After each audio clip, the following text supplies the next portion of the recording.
తెలుగు కథా మంజరిలో చందమామ కథ. ఈరోజు మనం చెప్పుకోబోయే చందమామ కథ పేరు సహజ గుణం. ఆ కథ ఏమిటో చూద్దాం. నాగపట్నంలో గోపాలుడనేవాడు ఉండేవాడు. వాడిది చిన్నప్పటి నుంచి మంచి మనసు. తన చుట్టూ ఉన్నవారందరూ తనంత సుఖంగా ఉన్నప్పుడే వాడు సంతోషంగా ఉండగలడు. అందువల్ల పెరిగి పెద్దవుతున్న కొద్దీ వాడిలో ఉపకార గుణం ప్రబలింది. కొందరికి మాట సాయం చేసేవాడు, కొందరికి పని సాయం చేసేవాడు, కొందరికి ధన సాయం చేసేవాడు. ఇలా కొంతకాలం జరిగేసరికి గోపాలుడి ఉపకార గుణానికి విలువ లేకుండా పోయింది. అడిగిన అందరికీ సాయపడడం వల్ల చాలామంది కష్టాల్లో ఉన్నప్పుడు వాడి వద్దకు వెళ్ళేవారు కాదు సరికదా, వాడొచ్చి అడగలేదని దెబ్బలాడేవారు. అందరికీ అన్ని వేళలా సాయపడ్డం గోపాలుడు ఒక్కడి వల్ల అయ్యే పని కాదు. ఆ కారణంగా ఎవరికైనా సాయం చెయ్యలేనంటే, నిన్ను నమ్ముకుని అందర్నీ కాదన్నాను, ఎవరినీ అడగలేదు, ఇప్పుడు నేనేమైపోవాలి అని నిలదీసేవారు. ఇంతేకాక కొందరు చాటుమాటుగా గోపాలుడి గురించి చెప్పుకుని నవ్వుకునేవారు. ఒక రోజున ఎవరో, ఆ గోపాలుడికి కట్టుకుపోయేంత డబ్బుంది, అయినా సొంతానికి వాడుకోడు, పేరు ప్రతిష్టల కోసం వాళ్లకు వీళ్లకు కొంచెం కొంచెంగా సాయం చేసినా ఇచ్చే డబ్బు తక్కువ, డబ్బెక్కువైతే రెండు చేతులా దానాలు చెయ్యాలి కానీ ఇలా చిల్లర సాయాలు చేసి ఏమి లాభం అనుకోవడం గోపాలుడు విన్నాడు. ఇది విన్న గోపాలుడి మనసు పాడయింది. వాడు భార్యతో తను విన్న మాటలు చెప్పి, నా మంచితనాన్నెవరూ అర్థం చేసుకోవడం లేదు, ఇచ్చిన వాళ్లకు తృప్తి లేదు, ఇవ్వని వాళ్లకు కోపం, నా అవసరం లేని వాళ్లకు అసూయ ద్వేషాలు, ఇక మీదట కొంతకాలం పాటు నేనెవర్నీ పట్టించుకోకుండా ఉండడం మంచిదనుకుంటాను అన్నాడు. అందుకు వాడి భార్య నవ్వి, తనను రక్షించిన వాడినైనా సరే తేలు కుట్టకుండా ఉండలేదు, రాయి మీద విసిరిన వాడికి చెట్టు పండునివ్వకుండా ఉండలేదు, ఇవి సహజ గుణాలు, మీ సహజ గుణాన్ని మానుకుని మీరు సుఖపడలేరు. అయితే ప్రస్తుతం మీకు మనశ్శాంతి లేదు కాబట్టి కొన్నాళ్లపాటు తీర్థయాత్రలు చేసి దైవదర్శనం కావించుకుని తరించి వద్దాం అన్నది. దానికి గోపాలుడు విచారంగా, నేను మంచితనాన్నే తప్ప దేవుడినెప్పుడూ నమ్మలేదు, తీర్థయాత్రల వల్ల నాకు మనశ్శాంతి కలుగదు అన్నాడు. దేవుడిని నమ్మకపోవడం వల్లనే మీకు మనశ్శాంతి లేకుండా పోయింది. ఒక్కసారి నమ్మి చూడండి, ఎంత హాయిగా ఉంటుందో మనసుకు అన్నది వాడి భార్య.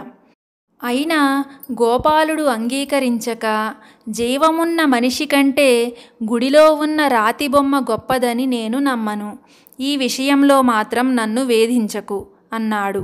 వాడి భార్య వెంటనే, పోనీ మనిషి రూపంలోని దేవుడినే నమ్మండి, శృంగవరంలో ఆత్మానందుడనే మహానుభావుడు తాను దేవుడి అవతారాన్నని చెప్పుకుంటూ ఎన్నో మహిమలు ప్రత్యక్ష నిదర్శనంగా చేసి చూపుతున్నాడట.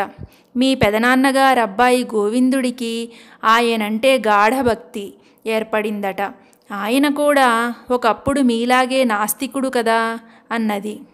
ఆ మాటలతో గోపాలుడిలో చలనం కలిగింది. గోవిందుడిలో భక్తిభావం ప్రవేశపెట్టగలిగాడంటే ఆ ఆత్మానందుడు నిజంగా అవతార పురుషుడే అయ్యుండాలి. ఎందుకంటే గోవిందుడు చిన్నప్పటి నుంచి చెప్పలేనంత స్వార్థపరుడని పేరు. వాడు మోసం చేసి తమ్ముళ్ల ఆస్తి కాజేశాడు, లంచాలతో రాజోద్యోగులను మెప్పించి పల్లవరం గ్రామాధికారి అయ్యాడు. ఇప్పుడు వాడు భక్తుడయ్యాడంటే వాడిలో మార్పు వచ్చి ఉండాలి.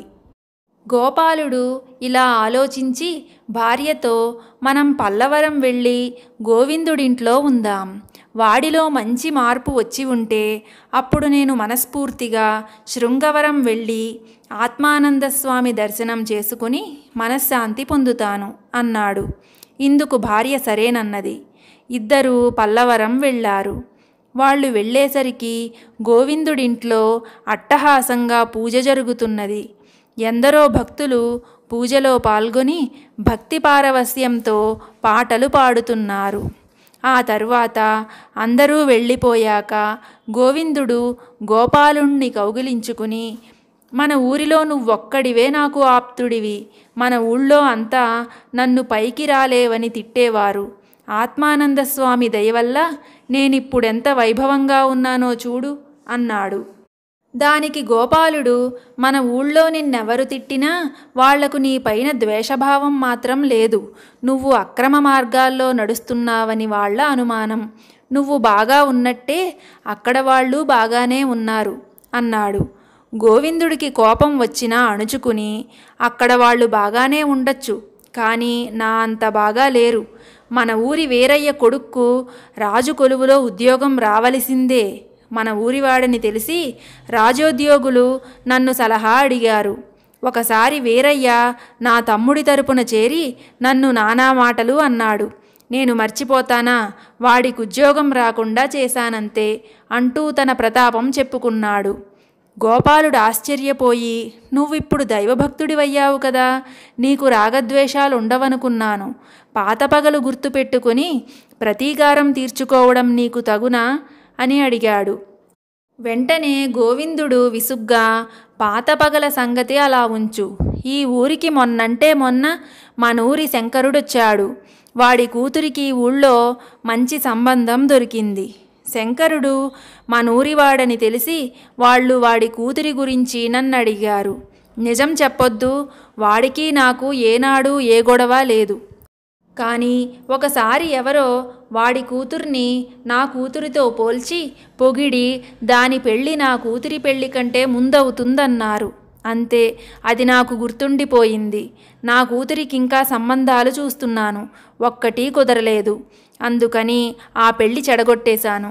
ఆత్మానందస్వామి దయవల్ల ఒక్కరోజు తర్వాత, అంటే నిన్న, నా కూతురికి సంబంధం కుదిరింది. అందుకే ఈరోజు ఇంత ఘనంగా పూజ చేశాను అన్నాడు. ఇది విని గోపాలుడు నెవ్వెరపోయి, తొందరపడి ఒక పెళ్లి సంబంధం చెడగొట్టినందుకు నీకు బాధగా లేదా అని అడిగాడు. బాధ నాకెందుకు, అంతా ఆ స్వామి లీల. శంకరుడి కూతురుకా సంబంధం రాసిపెట్టి ఉంటే నా కూతురు పెళ్ళి ఇంకో 2 రోజుల ముందే కుదిరి ఉండేది. అంతా శంకరుడి దురదృష్టం అన్నాడు గోవిందుడు. నీకు మాత్రమే మంచి చేస్తూ ఇతరులకు హాని చేసేవాడు దైవస్వరూపుడవుతాడా? నువ్వు పొగిడే ఆ ఆత్మానందస్వామిని శంకరుడు తిట్టడా అన్నాడు గోపాలుడు. గోవిందుడు చిరునవ్వుతో, ఎవరేమంటే నాకెందుకు, నేను నా కుటుంబం పచ్చగా ఉండాలి. నాకు మేలు జరిగినంతకాలం ఆత్మానందస్వామి నాకు దేవుడు. నేను నా కోసం ఆయన భక్తుడినయ్యాను తప్ప ఇతరులకు మేలు జరగాలని దైవభక్తి నలవరుచుకోలేదు అంటూ తన మనసులోని మాటను స్పష్టం చేశాడు.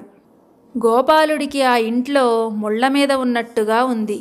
వాడు మర్యాదగా ఉండదని అక్కడ ఒక్కరోజు మాత్రం ఉండి మళ్ళీ ప్రయాణమయ్యాడు. ఉన్న కాసేపు గోవిందుడు తన గొప్పతనం గురించి, ఇంకా ఎవరిపై పగ తీర్చుకోనున్నది గోపాలుడికి వివరించి చెప్పాడు. అక్కడి నుంచి తిన్నగా ఇంటికే వెళదామనుకున్నది గోపాలుడి భార్య. ఆశ్చర్యంగా గోపాలుడు శృంగవరంలోని ఆత్మానందుడి వద్దకు వెళదామన్నాడు. ఇందుకు గోపాలుడి భార్య, మీ పెదనాన్నగారబ్బాయి దైవభక్తుడైనా అతడిలో స్వార్థం, అహంకారం ఏమాత్రం నశించలేదు. మానవత్వాన్ని మరిచి ఇతరులపై ద్వేషభావాన్ని పెంచుకొని అపకారం చేస్తున్నాడు. ఆయన్ను చూస్తుంటే నాకే దేవుడి మీద నమ్మకం పోతున్నది. అలాంటిది మీరిప్పుడు ఆత్మానందుడి వద్దకు వెళ్ళి ఏం చేస్తారు అని అడిగింది. గోపాలుడు 1-2 క్షణాలు మౌనంగా ఊరుకుని తర్వాత, దైవభక్తి అంటే పలుకుబడికి ప్రతీకారానికి సాధనం కాకూడదు. దురహంకారంతో కూడిన సహజ గుణాలు దైవభక్తి అనే అగ్నిలో నశించిపోవాలి. మా గోవిందుడి విషయంలో అలా జరగలేదు. ఆ ఆత్మానందస్వామి నిజంగా అవతార పురుషుడే. స్వార్థం తప్ప తెలియని గోవిందుడిలో ఎంతో కొంత దైవభక్తిని ప్రవేశపెట్టాడు. గోవిందుడి సహజ గుణాలు తెలిస్తే ఆయనే వాడిని మార్చగలడు. అందుకే నేను ఇప్పుడే వెళ్ళి ఆ ఆత్మానందస్వామిని కలుసుకోవాలనుకుంటున్నాను అన్నాడు. ఇక భర్తకు అడ్డు పలికి ప్రయోజనం లేదనుకుని గోపాలుడి భార్య వాడితో పాటు శృంగవరానికి బయలుదేరింది. మనసులో దైవభక్తి అంటూ ప్రవేశిస్తే మంచి మార్పు నెమ్మదిగానైనా సరే అదే వస్తుంది అని గోపాలుడి ఉద్దేశం. ఇది ఇవాల్టి మన కథ సహజ గుణం. కథ కంచికి మనం ఇంటికి. ఇటువంటి కథల కోసం ఛానల్ను సబ్స్క్రైబ్ చేసి పక్కనే ఉన్న బెల్ ఐకాన్ను క్లిక్ చేయండి. దానివల్ల నేను కొత్త కథ అప్లోడ్ చేసినప్పుడు నోటిఫికేషన్ వస్తుంది. ధన్యవాదములు.